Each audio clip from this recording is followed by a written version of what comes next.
सबसे पहले chapter number 1 standard 9 में मैटर इन अवर सराउंडिंग के बारे में पढ़ेंगे। तो कि सबसे पहले मैटर क्या है, इस चैप्टर के अंदर हम यही देखेंगे कि मैटर किसको बोलते हैं और मैटर्स है तो वो मैटर की फिजिकल प्रॉपर्टी कौन कौन सी है, उसकी केमिकल प्रॉपर्टी कौन सी है, कितने टाइप के स्टेट ऑफ मैटर आपके प्रेजेंट होते हैं। तो कि सबसे पहले देखते हैं कि मैटर की डेफिनेशन। मैटर किसको बोलते हैं, तो कि हमारी सराउंडिंग में जो भी चीज है उस सभी चीज के अंदर अगर वो चीज के पास थोड़ी सी स्पेस, थोड़ा सा मास और थोड़ा सा वॉल्यूम प्रेजेंट है तो उसको आप बोलते हो मैटर।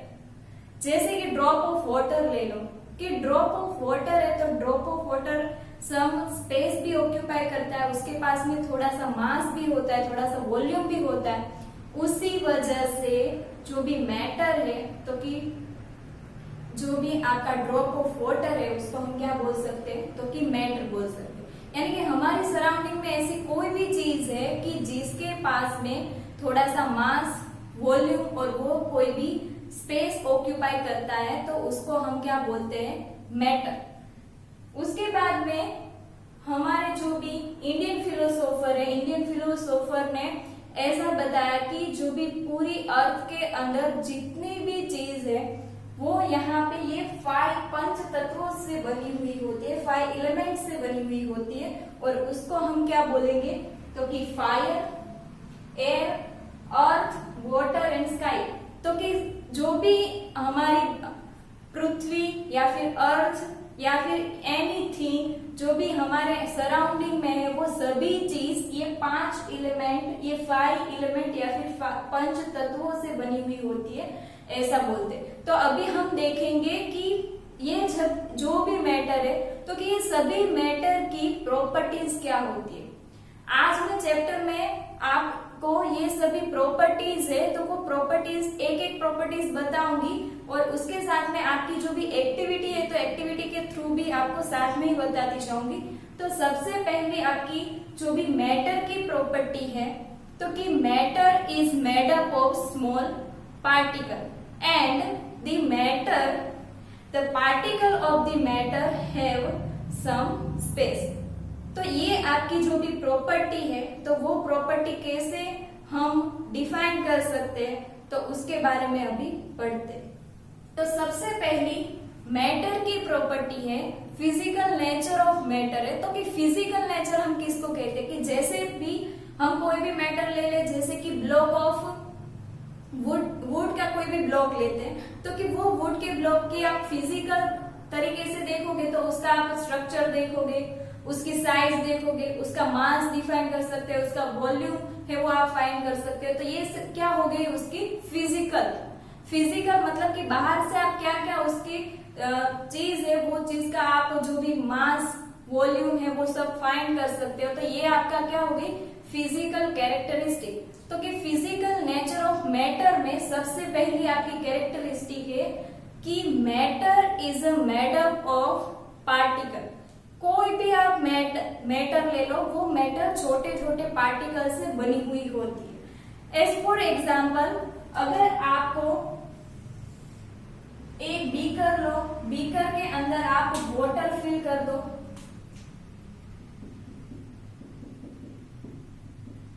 अभी इस वाटर के अंदर अगर आप सॉल्ट ऐड करते हो, जो हम कॉमन सॉल्ट कहते हैं, वो सॉल्ट इसे अगर अंदर आप ऐड करते हो तो ये सॉल्ट आपके वाटर के अंदर डिसॉल्व हो जाएगा। ऐसे आप देखोगे इसको अंदर आप ऐड करोगे तो थोड़ी देर बाद सॉल्ट है वो वाटर के अंदर डिसॉल्व हो जाएगा।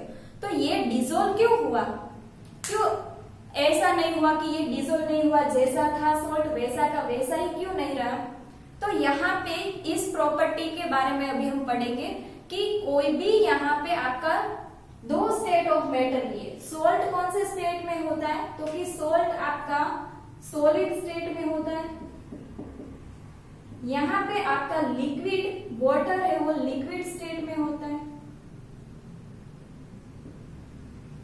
तो कि ये दोनों भी क्या है, मैटर ही है।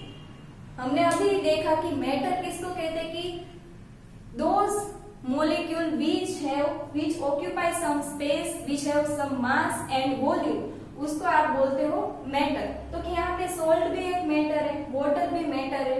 यहाँ पे मैंने आपको स्टेट बता दिया कि वाटर है वो लिक्विड स्टेट में, सोल्ट है वो सॉलिड स्टेट में। लेकिन यहाँ पे सोल्ट को आप जब भी वाटर में ऐड करते हो तो सोल्ट वाटर में डिसॉल्व हो जाता है। वो क्यों होता है? क्योंकि आपका जो भी वाटर है उसके अंदर क्या प्रेजेंट होती है?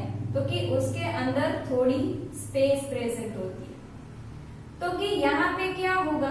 तो कि ये आपका जब भी वाटर का मोलिक्यूल है, वाटर के मोलिक्यूल के अंदर आप जब भी आप ये सोल्ट है वो ऐड करते हो तब क्या करता है? तो कि ये आपके सोल्ट के पार्टिकल है, ये वाटर के पार्टिकल के बीच की जो यहाँ पे स्पेस आपको मैंने यहाँ पे बताई है उसमें वो ऑक्यूपाई हो जाता है, यानी कि उसमें वो ऐड हो जाता है। आपका जो भी सोल्ट का पार्टिकल है वो वाटर के पार्टिकल के बीच में जो भी यहाँ पे स्पेस प्रेजेंट है उस स्पेस में ये सोल्ट के पार्टिकल है वो ऐड हो जाते, इंक्लूड हो जाते। उसी वजह से आपका जो भी सोल्ट का पार्टिकल है वो वाटर के अंदर डिसॉल्व हो जाता है। तो कि आज आपको ये बात पता चले कि कोई भी स्टेट ऑफ मैटर है, मतलब कि सोल्ट अगर लेते हैं तो कि सोल्ट वाटर के अंदर डिसॉल्व क्यों होता है? क्योंकि यहाँ पे मैटर है, तो कि कोई भी मैटर है उसके अंदर थोड़ी थोड़ी स्पेस प्रेजेंट होती है। तो कि यहाँ पे सॉलिड के अंदर थोड़ी कम होती है, उसके बाद में गैस स्टेट में सबसे ज्यादा होती है, उसके बारे में हम बाद में पढ़ेंगे। लेकिन यहाँ पे हम क्या पढ़ रहे हैं? तो कि मैटर है, तो कि मैटर की फिजिकल कैरेक्टरिस्टिक। उसमें फर्स्ट कैरेक्टरिस्टिक आपकी ये है कि जो भी आपकी मैटर है, मैटर के अंदर थोड़ी थोड़ी स्पेस प्रेजेंट होती है। देन सेकेंड कैरेक्टरिस्टिक जो भी हमारे मैटर है, मैटर की सेकेंड कैरेक्टरिस्टिक ये है कि आपका जो भी मैटर का पार्टिकल है वो सबसे बहुत ही स्मॉल पार्टिकल है। एक पार्टिकल है उससे भी स्मॉल पार्टिकल होते हैं, यानी कि matter is made up of very small particle. जो भी आपकी मैटर है वो छोटे छोटे पार्टिकल से बनी हुई होती है। तो कि छोटे छोटे पार्टिकल से कैसे बनी हुई होती है? तो हम एक एग्जाम्पल में एक एक्सपेरिमेंट करते हैं। तो कि फॉर एग्जाम्पल हम यहाँ पे कोई भी KMnO4 है उसके क्रिस्टल लेते हैं और KMnO4 के थोड़े से क्रिस्टल हम एक यहाँ पे बीकर लेते हैं और बीकर के अंदर हम वाटर ऐड करते हैं और इस वाटर के अंदर आपको ये जो भी KMnO4 है, KMnO4 मतलब कि पोटेशियम परमैंगनेट, उसके क्रिस्टल आपको इस जो भी बीकर है उसके अंदर ऐड करते हो। तो यहाँ पे आपको जो भी कलर है तो वो कलर चेंज आपको कौन सा वाला मिलेगा? तो कि कलर चेंज यहाँ पे आपको पिंक कलर मिलता है। उसके बाद में यही बीकर में से आपको सिर्फ 10 ml जितना वाटर लेना है और दूसरे कोई भी बीकर ले लो और दूसरे बीकर के अंदर ये आपको 10 ml वाटर है वो ऐड करना। मैं आपको यहाँ पे रेड कलर से बता देती हूँ क्योंकि पोटेशियम परमैंगनेट है उसका जो भी कलर होता है वो थोड़ा सा पिंक कलर होता है, क्योंकि वहां पे जो भी सॉल्यूशन होता है वो पिंक कलर का होता है। तो कि यहाँ पे ये ये पिंक कलर के आपका जो भी सॉल्यूशन मिला है वो पिंक कलर के सॉल्यूशन में से 10 ml आपको सॉल्यूशन लेना है और जो भी खाली बीकर मतलब कि जिसके अंदर सिर्फ वाटर हमने फिल किया है उसके अंदर ये 10 ml सॉल्यूशन आपको ऐड करना है। वैसे ही आपको फिर से इसमें से 10 ml लेना है और दूसरा कोई भी बीकर है उसके अंदर आपको ये ऐड कर देना है। उसके बाद में फिर से इसमें से 10 ml लेना है और कोई भी दूसरा बीकर जिसके अंदर सिर्फ वाटर ऐड है, वाटर प्रेजेंट है, उसके अंदर ये आपको जो भी KMnO4 वाला सॉल्यूशन है उसको ऐड करना है। तो आपको यहाँ पे क्या मिलता है? तो कि जैसे जैसे आप ऐड करते जाओगे तो यहाँ पे जो भी फर्स्ट वाले बीकर है वहां से लेके लास्ट वाले बीकर तक आपको कलर चेंज मिलेगा, यानी कि कलर कैसा होता जाएगा, लाइट कलर होता जाएगा। लेकिन लास्ट तक भी आपको कलर कैसा मिलता है, लाइट पिंक कलर मिलता है। फर्स्ट में आपको मिलता है डार्क पिंक कलर और लास्ट में आपको मिलता है लाइट पिंक कलर। तो इसका मतलब क्या है कि जो भी आपके मैटर है, तो कि मैटर आपके स्मॉलर पार्टिकल से बने हुए होते हैं, इसीलिए आपको पिंक कलर, लाइट भी लाइट पर पिंक कलर आपको मिलता है लास्ट में भी। फर्स्ट में थोड़ा सा डार्क मिलता है और लास्ट में आपको थोड़ा सा लाइट पिंक कलर मिलता है। लेकिन यहाँ पे जब भी आप प्रोसेस करते हो तो लास्ट में आपको लाइट पिंक कलर मिलता है। उसका मतलब क्या है कि मैटर है, तो कि matter is made up of smaller particle. अगर यहाँ पे स्मॉलर पार्टिकल से बना हुआ नहीं होता तो आपको लास्ट में जैसा वाटर का कलर कैसा होता है, कलरलेस होता है, तो लास्ट के बीकर में आपको कलरलेस सॉल्यूशन मिलता है। लेकिन यहाँ पे आपको लाइट पिंक कलर मिल रहा है। तो उसका मतलब क्या है, तो कि कोई भी मैटर है वो मैटर स्मॉलर पार्टिकल मतलब कि छोटे छोटे पार्टिकल से बनी हुई होती है। उसके बाद में हम थर्ड कैरेक्टरिस्टिक के बारे में पढ़ते हैं।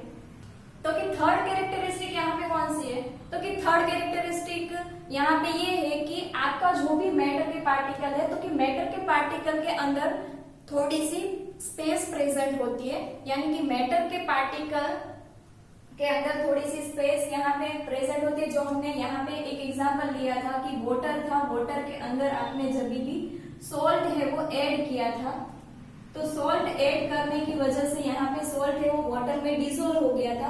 तो ये क्या बताता है आपको कि यहाँ पे जो भी लिक्विड स्टेट के मैटर है, तो लिक्विड स्टेट के मैटर के अंदर यहाँ पे स्पेस प्रेजेंट होती है, इसी वजह से सॉल्ट के पार्टिकल यहाँ पे लिक्विड स्टेट के मैटर के बीच में यहाँ पे आके बाइंड हो जाते हैं। उसके बाद में है फोर्थ कैरेक्टरिस्टिक। तो कि फोर्थ कैरेक्टरिस्टिक आपको ये बताती है कि पार्टिकल आर कंटिन्यूअसली मूविंग। तो कि जो भी आपका जो भी पार्टिकल है वो कंटिन्यूअसली एक जगह से दूसरी जगह पर मूव करते हैं। तो कि उसके लिए जो भी एनर्जी चाहिए, तो कि उस एनर्जी को हम कहते हैं काइनेटिक एनर्जी।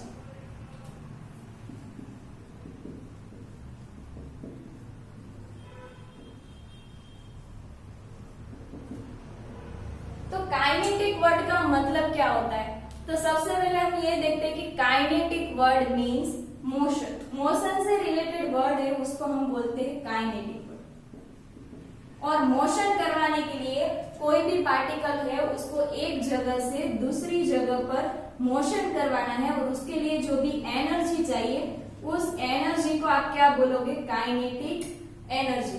तो कि जो भी आपके मैटर है, मैटर के पार्टिकल कंटिन्यूअसली एक जगह से दूसरी जगह पर मूविंग करते रहते हैं, और उसके लिए हमें जो भी एनर्जी चाहिए उस एनर्जी को हम क्या बोलते हैं, काइनेटिक एनर्जी बोलते हैं।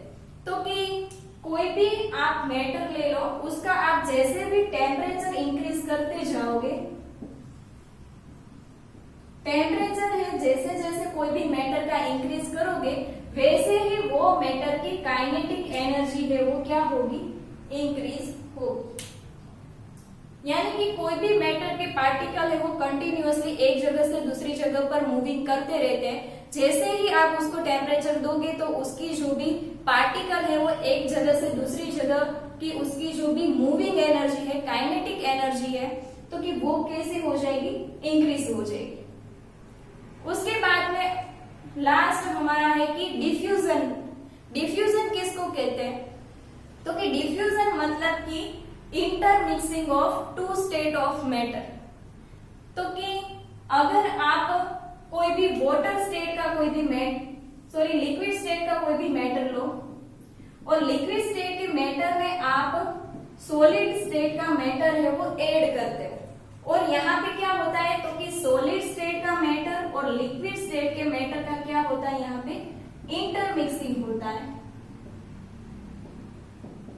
और intermixing of two state of matter उसको आप क्या बोलोगे, डिफ्यूजन। तो डिफ्यूजन किसको बोलते हैं वो आपको पता चल गया होगा कि intermixing of two state of matter उसको आप क्या बोलोगे, डिफ्यूजन।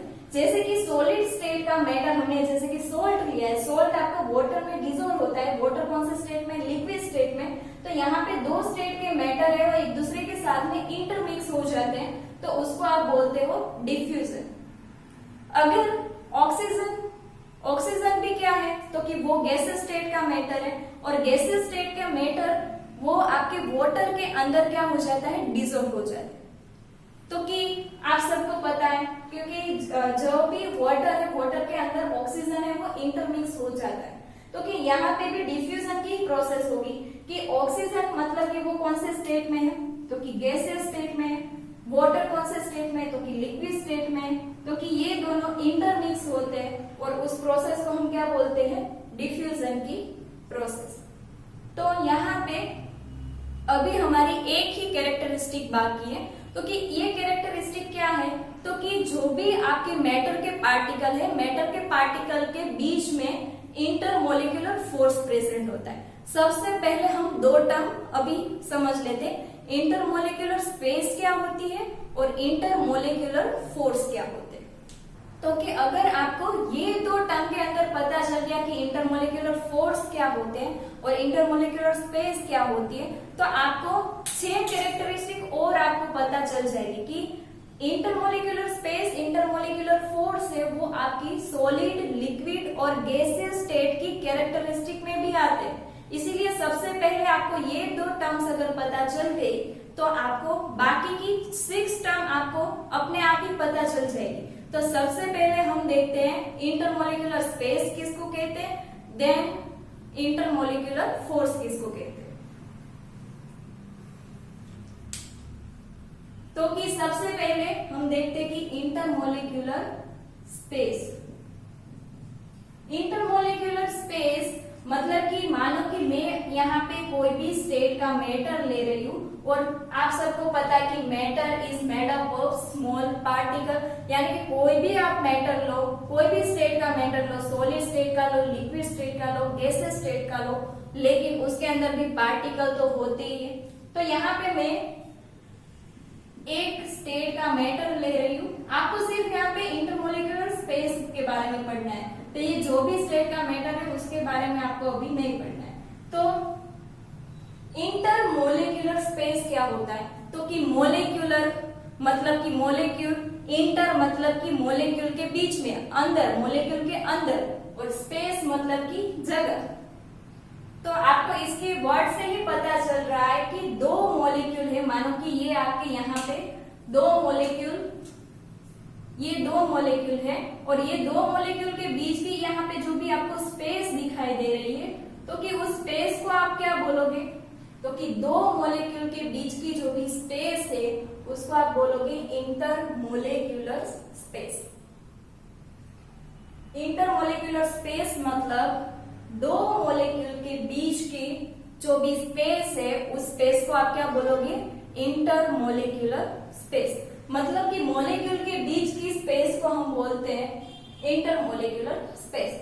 अभी हम दूसरी जो भी डेफिनेशन है वो देखते हैं। तो कि ये डेफिनेशन भी अगर आपको पता चल गई तो बाकी के आपके स्टेट ऑफ मैटर के अंदर ये भी आप लिख सकते हो। तो कि हम जब भी स्टेट ऑफ मैटर अभी पढ़ेंगे उसमें हम देखते हैं, तो कि सबसे पहले इंटरमोलिकुलर फोर्स वाली टर्म देखते हैं कि इंटरमोलिकुलर फोर्स किसको कहते हैं।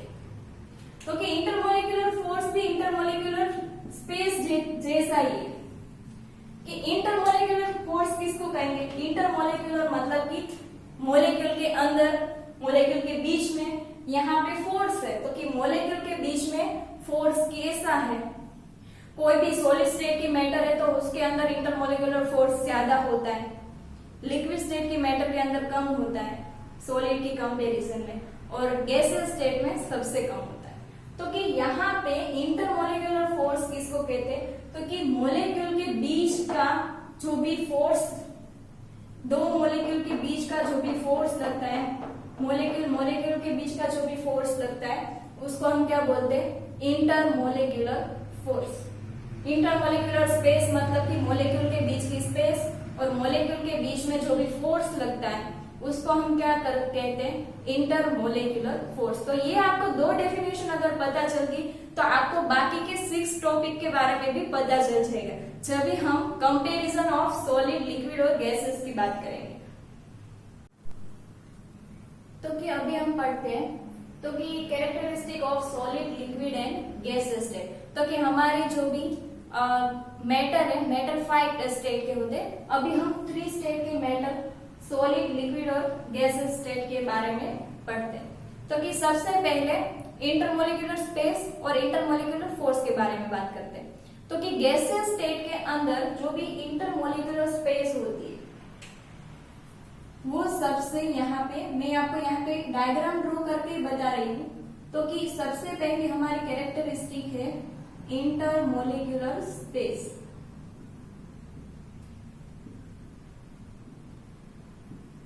तो कि ये आपको एक सॉलिड स्टेट का मैटर दिया हुआ है। मैं यहाँ पे कैरेक्टरिस्टिक भी साथ में लिखती जा रही हूँ कि इंटरमोलिक्यूलर स्पेस हमारी फर्स्ट कैरेक्टरिस्टिक है। तो कि सॉलिड स्टेट की मैटर के अंदर यहाँ पे आप देख रहे हो कि यहाँ पे जो भी सॉलिड स्टेट की मैटर है उसके अंदर इंटरमोलिक्यूलर स्पेस सबसे कम होती है। अगर आपको कोई भी लिक्विड स्टेट का मैटर दे तो लिक्विड स्टेट के मैटर के अंदर आपकी इंटरमोलिक्यूलर स्पेस होती है वो सॉलिड स्टेट के मैटर की कंपैरिजन में लिक्विड में हाई होती है। और सबसे ज्यादा इंटरमोलिक्यूलर स्पेस है वो गैसियस स्टेट में होती है। यानी कि लिक्विड और सॉलिड स्टेट के मैटर की कंपैरिजन में गैसियस स्टेट के मैटर की जो भी इंटरमोलिक्यूलर स्पेस है वो सबसे ज्यादा होती है। तो कि ये आपको एज फॉर एग्जाम्पल कोई भी आप गैसियस स्टेट का मैटर लो तो कि गैसियस स्टेट के मैटर है वो इजीली एक जगह से दूसरी जगह पर मूविंग कर पाते, तो कि उसके अंदर काइनेटिक एनर्जी भी सबसे ज्यादा होती है। तो कि हमारा यहाँ पे दूसरा पॉइंट ये हो गया कि काइनेटिक एनर्जी। ये काइनेटिक एनर्जी है वो सबसे ज्यादा कहाँ पे होती है? तो कि यहाँ पे आपके गैसियस स्टेट के मैटर के अंदर काइनेटिक एनर्जी, मूविंग एनर्जी सबसे ज्यादा होती है।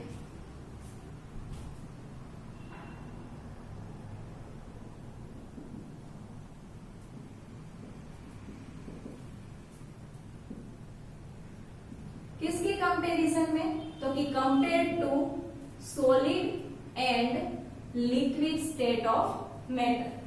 उसके बाद में यहाँ पे जो भी लिक्विड के पार्टिकल के बीच में इंटरमोलिक्यूलर स्पेस आप देख सकते हो कि सॉलिड की कंपैरिजन में इसकी इंटरमोलिक्यूलर स्पेस थोड़ी ज्यादा है, लेकिन सबसे ज्यादा गैसियस की है। तो इसकी आपकी जो भी काइनेटिक एनर्जी इसकी सबसे ज्यादा है। तो कि गैसियस स्टेट की कंपैरिजन में लिक्विड स्टेट की जो भी आपकी काइनेटिक एनर्जी है वो क्या होगी? कम होगी। लेकिन सॉलिड स्टेट की कंपैरिजन में लिक्विड स्टेट की जो भी काइनेटिक एनर्जी होगी वो क्या होगी? ज्यादा होगी। तो कि high kinetic energy compare to solid state of matter.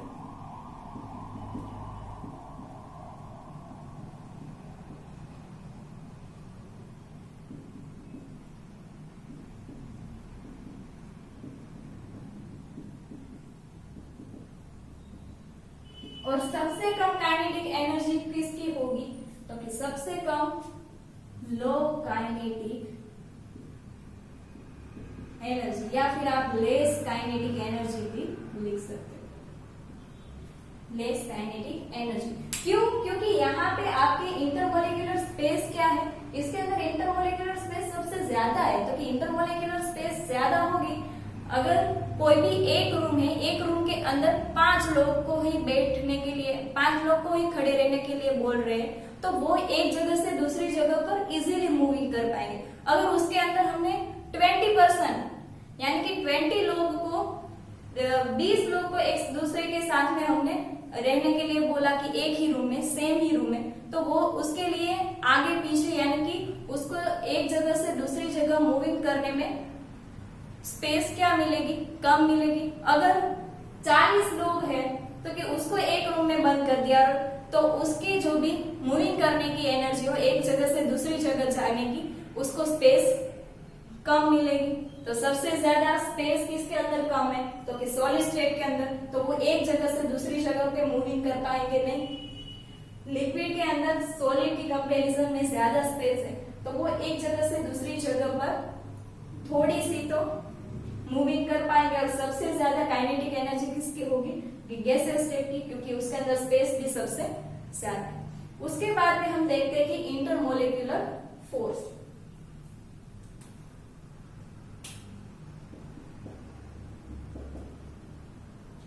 तो कि इंटरमोलिक्यूलर फोर्स, तो कि इंटरमोलिक्यूलर फोर्स किसको कहते हैं? कि दो पार्टिकल के बीच में आप जो भी फोर्स लगाते हो, तो कि पार्टिकल के बीच की जो भी फोर्स ऑफ अट्रैक्शन है उसको हम बोलते हैं इंटरमोलिक्यूलर फोर्स।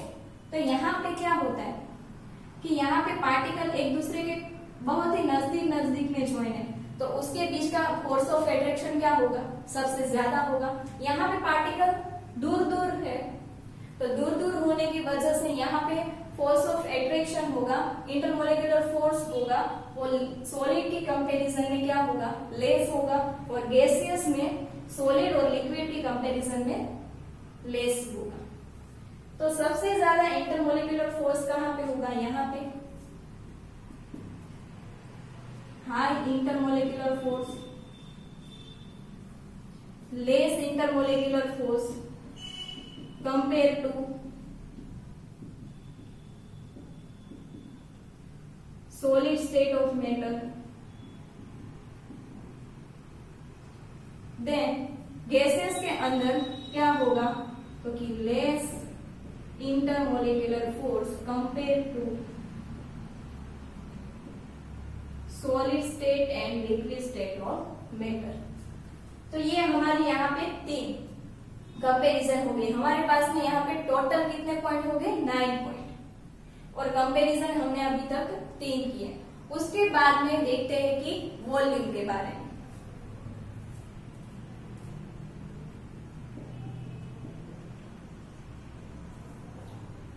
तो कि सॉलिड स्टेट होगा, सॉलिड स्टेट के जो भी वॉल्यूम होगा वो क्या होगा? फिक्स्ड वॉल्यूम होगा। सॉलिड स्टेट का वॉल्यूम क्या होगा? Fixed volume. लिक्विड स्टेट का जो भी वॉल्यूम होगा वो भी फिक्स्ड वॉल्यूम होगा उसका। और गैसियस स्टेट में नो फिक्स्ड वॉल्यूम। उसके बाद में शेप की बात करते हैं कि शेप किसका कैसा होता है।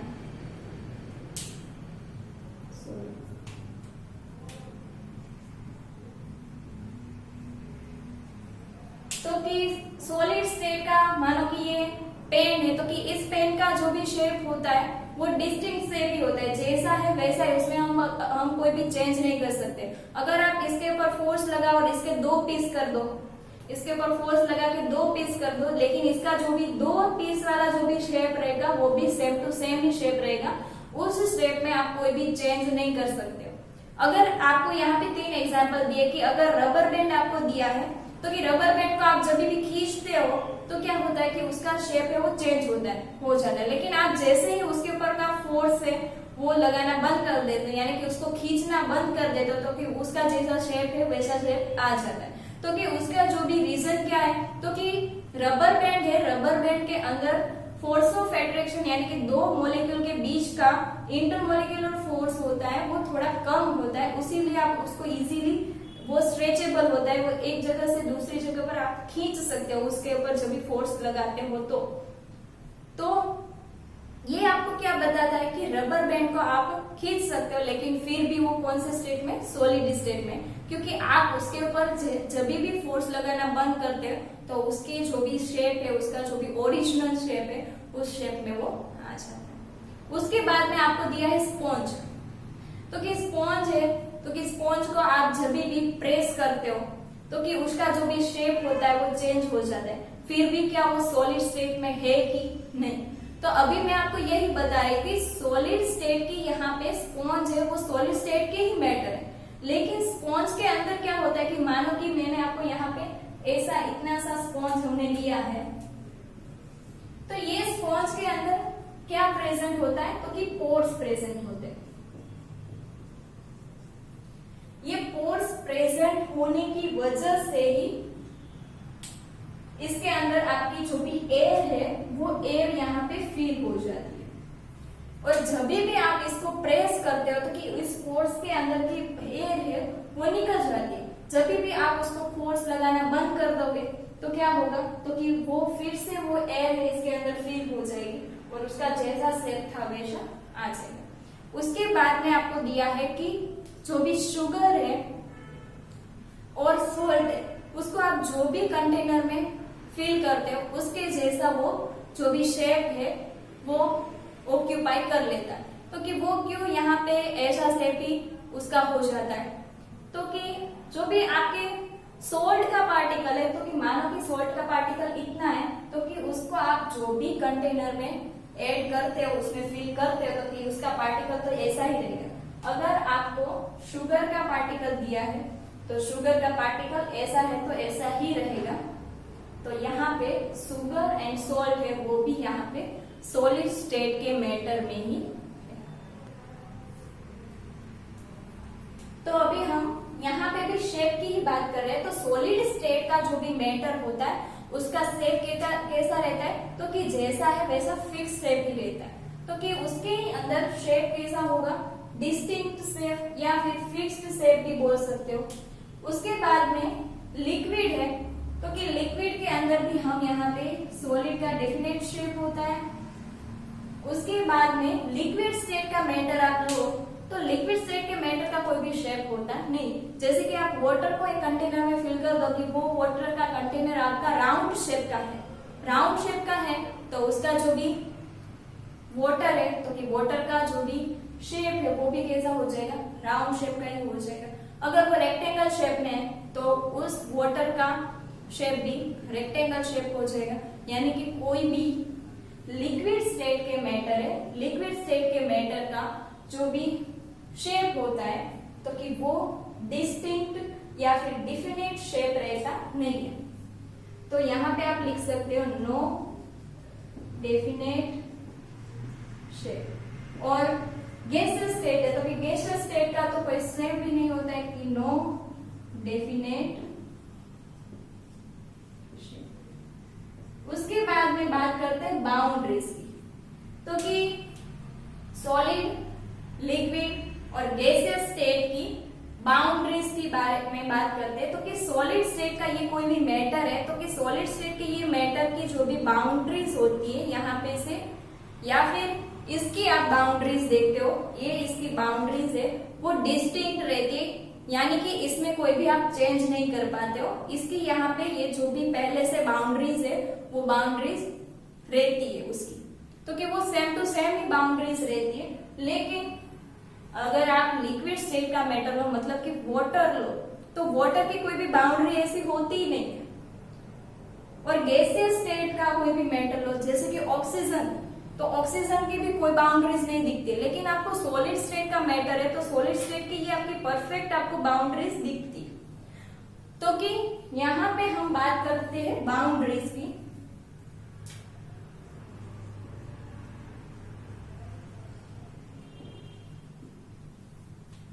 तो solid state of matter contain distinct boundaries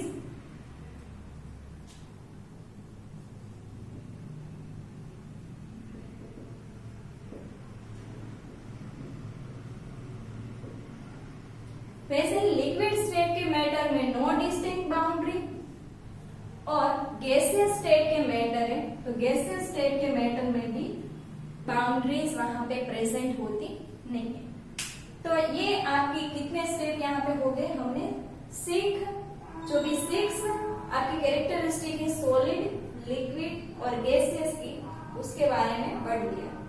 तो कि सबसे पहले हमने क्या देखा, इंटरमोलिक्यूलर स्पेस। उसके साथ साथ में हमने पार्टिकल के भी बारे में बात की कि सॉलिड स्टेट के मैटर के अंदर सबसे ज्यादा पार्टिकल प्रेजेंट होते हैं, लिक्विड स्टेट के मैटर के अंदर कम पार्टिकल, सॉलिड की कंपैरिजन में कम पार्टिकल होते हैं, और गैसियस स्टेट के मैटर के अंदर सबसे कम पार्टिकल प्रेजेंट होते हैं। उसके बाद में हमने काइनेटिक एनर्जी के बारे में पढ़ा। काइनेटिक एनर्जी मतलब कि कोई भी पार्टिकल है, पार्टिकल एक जगह से दूसरी जगह पर मूव करता है तो उसको हम काइनेटिक, और उसके लिए जो भी एनर्जी चाहिए उसको काइनेटिक एनर्जी बोलते हैं। उसके बाद में इंटरमोलिकुलर फोर्स, उसके बाद में वॉल्यूम, शेप और बाउंड्रीज के बारे में बात किया। अभी हम दूसरी कोई भी कैरेक्टरिस्टिक्स लेते हैं। चलो, उसके बाद में 7 नंबर की हमारी कैरेक्टरिस्टिक है कि कंप्रेसिबिलिटी। तो कंप्रेसिबिलिटी किसको कहते हैं? तो कि आप कोई भी, मानो कि हम सॉलिड स्टेट का मैटर ये लेते हैं या फिर इसको लेते हैं, तो कि उसके ऊपर आप कोई भी तरह का फोर्स लगाओ और ये आपको अगर कंप्रेसिबल होता दिखे तो उसको हम बोलेंगे कंप्रेसिबिलिटी। तो यहाँ पे हम सॉलिड स्टेट का ये मैटर है, ये सॉलिड स्टेट का मैटर ले रहे हैं, तो ये सॉलिड स्टेट का मैटर इजीली कंप्रेसिबल नहीं होता है। तो सॉलिड स्टेट के मैटर के अंदर आपको कंप्रेसिबिलिटी दिखेगी ही नहीं, या फिर दिखेगी तो बहुत ही रेयर अमाउंट में, बहुत ही थोड़े अमाउंट में आपको दिखेगी। उसके बाद में लिक्विड स्टेट का मैटर लेते हैं, तो कि लिक्विड में मानो कि हम वाटर लेते हैं, तो कि वाटर के पार्टिकल हैं, तो वाटर के पार्टिकल के अंदर थोड़ी थोड़ी सी स्पेस होती है। सॉलिड स्टेट के पार्टिकल के अंदर हमने देखा कि उसके अंदर कोई भी बहुत ज्यादा स्पेस होती नहीं है, इसीलिए वो कंप्रेसिबल होगी नहीं। लेकिन लिक्विड के पार्टिकल के जो भी पार्टिकल उसके बीच में स्पेस होती है, सबसे ज्यादा तो नहीं होती है, लेकिन सॉलिड स्टेट की कंपैरिजन में लिक्विड के अंदर स्पेस होती है। उसी वजह से लिक्विड स्टेट के पार्टिकल को आप कंप्रेसिबल कर पाते, लेकिन बहुत ज्यादा नहीं कर पाते, थोड़े अमाउंट में ही कर पाते। और सबसे ज्यादा कंप्रेसिबिलिटी आपकी यहाँ पे गैसियस स्टेट के पार्टिकल की मिलेगी, क्योंकि गैसियस स्टेट का पार्टिकल है उसको आप कंप्रेस कर पाते हो। तो हम यहाँ पे देखते हैं कंप्रेसिबिलिटी।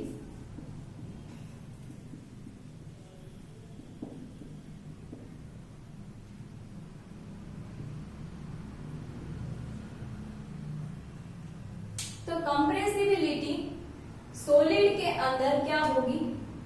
नो और less amount,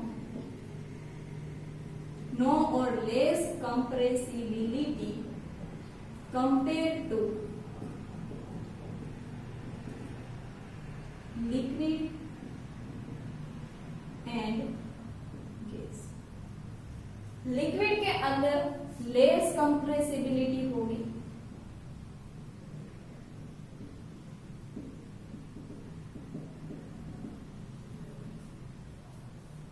compare to solid, और गैसियस में हाई कंप्रेसिबिलिटी होगी कंपेयर टू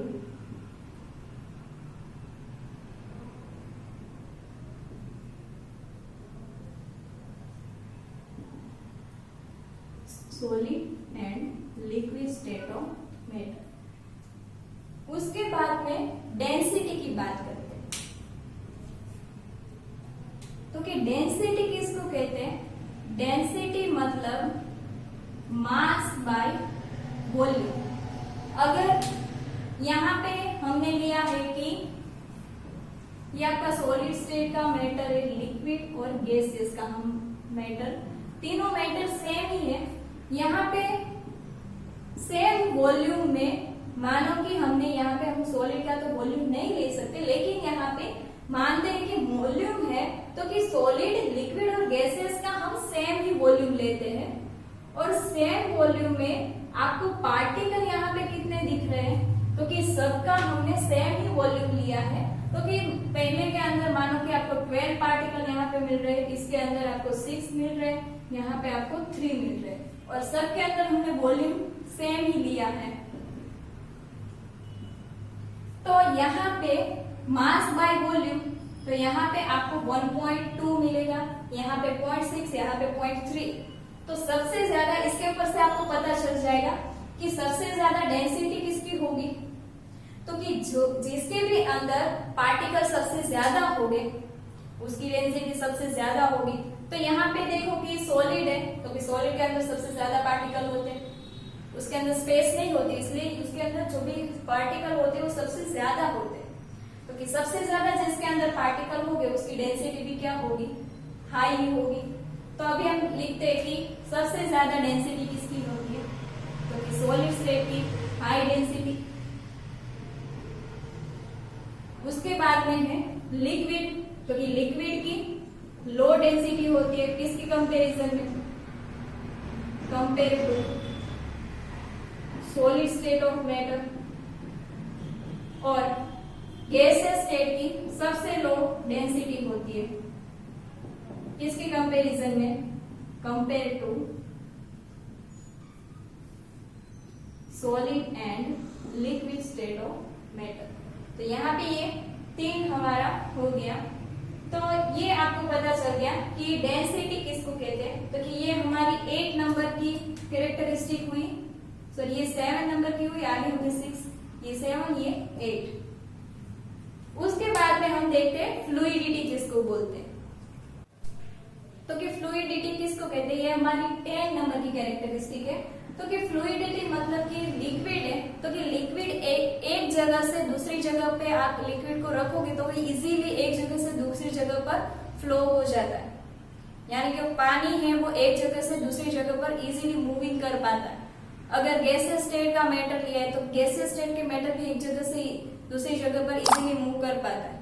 लेकिन आप कोई भी सॉलिड स्टेट का मैटर लो तो इसको आप जिस जगह पे रखोगे वहां पे ही वो रह जाएगा, उसको आप एक जगह से दूसरी जगह पर इजीली मूव कर पाते नहीं हो, एक जगह से दूसरी जगह पर वो इजीली फ्लो होता नहीं है। इसीलिए सॉलिड स्टेट के मैटर के अंदर, तो कि solid state are not fluid, तो कि सॉलिड स्टेट की जो भी मैटर है वो फ्लूइडिटी बताती नहीं है। लेकिन लिक्विड स्टेट का मैटर है, गैसियस स्टेट का मैटर है, तो कि उसके अंदर पार्टिकल के बीच में स्पेस होती है, उसी वजह से वो एक जगह से दूसरी जगह पर इजीली मूव कर पाती है। तो कि सॉलिड आर नॉट फ्लूइड। अगर आप फ्लूइडिटी की कैरेक्टरिस्टिक लेते हो तो solid are not fluid, liquid and gaseous state of matter are fluid, solid are not fluid, liquid are fluid and gases are fluid। उसके बाद में रिजिडिटी की बात करते हैं।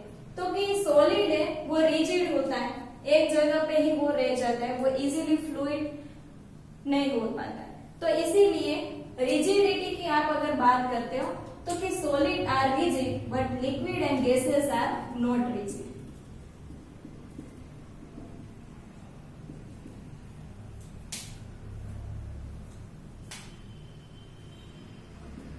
Solid are rigid but liquid are not rigid and gaseous state of matter are not rigid। तो ये आपकी यहाँ पे हो गई कैरेक्टरिस्टिक। ओके, तो चलो अभी हम देखते हैं कि डिफ्यूजन की कैरेक्टरिस्टिक किसको कहते हैं। कि डिफ्यूजन मतलब कि intermixing of two state of matter, उसको हम कहते हैं डिफ्यूजन। तो सबसे ज्यादा डिफ्यूजन की कैरेक्टरिस्टिक कौन से स्टेट ऑफ मैटर के अंदर प्रेजेंट होगी, तो कि सबसे ज्यादा गैसेस स्टेट के मैटर है, तो कि उसके अंदर आपकी डिफ्यूजन की कैरेक्टरिस्टिक सबसे ज्यादा होगी।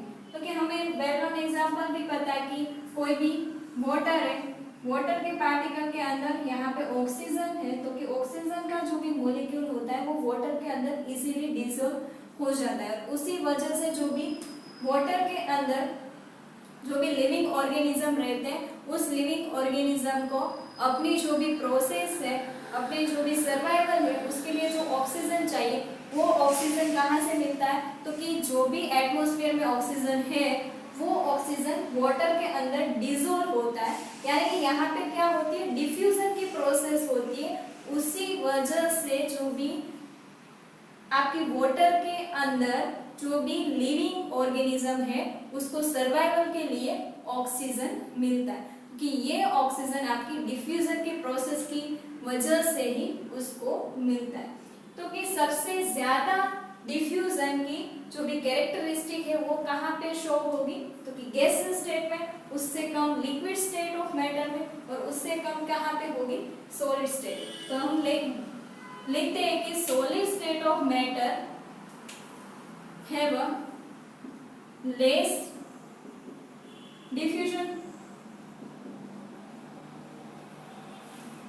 it has a high diffusion compared to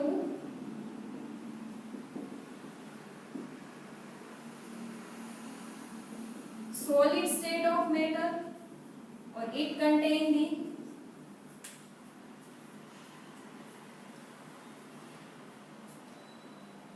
high diffusion contain compared to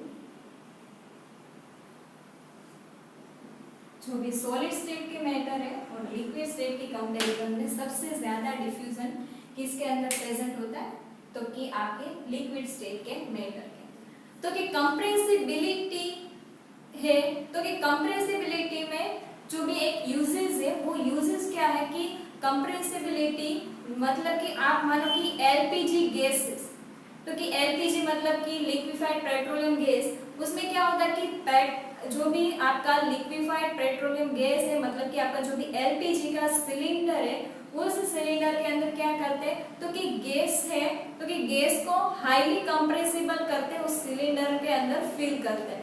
उसके बाद में अगर आप ऑक्सीजन के सिलेंडर आपने हॉस्पिटल के अंदर भी देखे होंगे, तो आपको ऐसा लग रहा होगा कि ऑक्सीजन है, तो वो तो गैसेस स्टेट में है, वो तो हमें दिखता भी नहीं है, तो फिर उसको कैसे ऑक्सीजन के सिलेंडर के अंदर फिल करते होंगे। तो यहाँ पे क्या होता है, तो कि ऑक्सीजन है, उस ऑक्सीजन को हाईली कंप्रेसिबल करते हैं और उसके बाद उसको ऑक्सीजन सिलेंडर के अंदर क्या करते हैं, फिल करते हैं। उसके बाद में अगर सीएनजी है, तो सीएनजी में आपने कभी भी सीएनजी भरवाने जाते हो कोई भी व्हीकल के अंदर, तो क्या होता है कि वहां पे आपने सीएनजी गैस ऐसा देखा नहीं होगा, लेकिन वो सीएनजी गैस क्या होता है कि उसको नेचुरल गैस भी बोलते हैं। और वहां पे क्या करते हैं एक्चुअली में व्हीकल में क्या करते हैं, तो भी ये जो भी आपका सीएनजी है वो गैसेस फॉर्म में उसको हाईली कंप्रेसिबल करके आपका जो भी व्हीकल है, व्हीकल का जो भी सिलेंडर होता है उसके अंदर फिल करते हैं। तो कि ये आपकी कंप्रेसिबिलिटी है, तो कि जो भी गैसेस स्टेट है वो कंप्रेसिबिलिटी शो करता है। और उसकी जो भी यूजेस कौन कौन से, तो ये आपके एलपीजी है, ऑक्सीजन सिलेंडर है और सीएनजी है, तो कि ये आपके हो गए यूजेस। उसके बाद में अगर आपके घर में बहुत ही अच्छा खाना बना है और उस खाने की स्मेल है वो आप अगर घर के बाहर भी हो, तो कि बहुत दूर तक उस खाने की स्मेल आती, लेकिन अगर वो खाना ठंडा हो गया तो उसकी स्मेल लेने के लिए आप उस फूड के नजदीक भी जाओगे तो भी आपको बहुत ही थोड़ी सी स्मेल ही आएगी। तो उसकी जो भी वो ऐसा क्यों होता है कि बहुत ज्यादा अच्छा खाना बना है या फिर कोई भी हम खाना पकाते हैं तो बाहर तक उसकी स्मेल आती है, लेकिन ठंडा हो जाता है तो उसकी स्मेल नहीं आती। तो कि ये भी आपके गैसेस स्टेट के मैटर के पार्टिकल की वजह से ही हो रहा है। क्यों? क्योंकि गैसेस स्टेट के पार्टिकल क्या होते हैं, तो कि वो एक जगह से दूसरी जगह पर इजीली मूव कर पाते हैं। तो कि यहाँ पे जो भी आपके फूड की स्मेल है वो कौन से स्टेट में होती है, तो कि गैसेस स्टेट में ही होती है। और गैसेस स्टेट के पार्टिकल एक जगह से दूसरी जगह पर इजीली मूव कर पाते हैं, इसी वजह से आपको जो भी स्मेल है, जो भी फूड की स्मेल है या फिर अगरबत्ती की स्मेल है, तो वो आपको बहुत ही, आप अगर दूर भी हो तो भी आपको वो स्मेल आप फील कर सकते हैं।